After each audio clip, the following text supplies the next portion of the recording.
All right, guys, we're getting close to kickoff. We got the Super Bowl today, and I thought what better way to do the long and short of it than do a little Super Bowl preview edition here. So I'm a little bit torn, Chiefs, Niners. I got friends that are Niners fans. I really kind of want Andy Reid to win the Super Bowl. He used to be an assistant coach with the Packers, so got a soft spot for him. So I'm wearing a red shirt here. I'm not going to show you which team it is because I'm sort of torn, but I'm looking forward to a good game. So we're going to do a long and short of it here. I thought we'd do Kevin Stamper's video. He is a Detroit Lions fan, so I figured let's give a shout out to Kevin because realistically, he's probably not going to be watching his team in the Super Bowl anytime soon. So this might be as close as you get to the Super Bowl, Kevin. Sorry, buddy. Here we go. So this is an example of where the horse and rider just get it wrong. The balance and connection really isn't where it needs to be, and because of that, they come through the turn and they don't really get focused on the jump, and to put it quite simply, they just miss. Let's take a look here at the slow motion.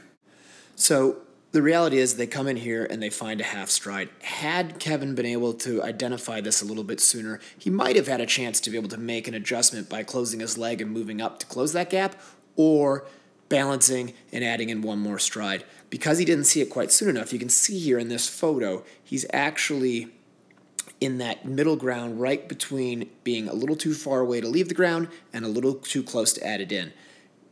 At this point where this camera is froze, he doesn't have the room or the time to make the adjustment. This adjustment needed to happen 4 or 5 strides ago. So now he's in the right place, he's safe, he's behind his horse, but he is in trouble. The other thing I would add is if you look at the horse's position and shape of his body, you can see the hind end is up and out behind him and not underneath like you'd like it to be, which makes any adjustment you're going to make more difficult. So realistically, just need to work on the balance of your horse and getting that hind end up underneath him so that he has that hind leg and power to draw from to be able to shoot up over that fence and find a better distance consistently. All right, so the last thing I'd like to say about this is I am actually quite pleased with your position once you got into trouble. You can see you're back in a safety position, your leg is out in front of you, and you're defensive.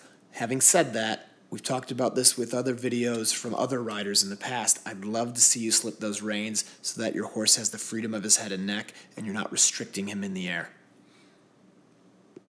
All right, so here's Kevin another day, riding out on cross country. It looks to be at the beautiful Kentucky Horse Park, and you can see the balance is completely different. The horse is much more uphill, hind ends up underneath him, and because of that, he gets 2 great jumps.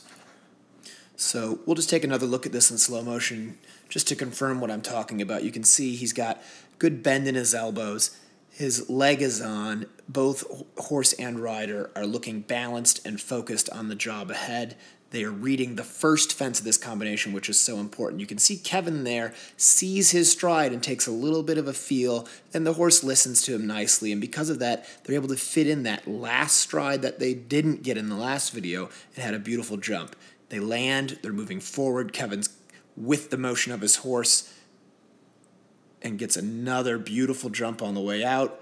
Completely in sync. Great job, Kevin. All right, Kevin, thanks for putting yourself out there and sending in your video. Hopefully you got something out of it. We got Cool Joe here behind us getting ready for the game. It's time for kickoff, everybody.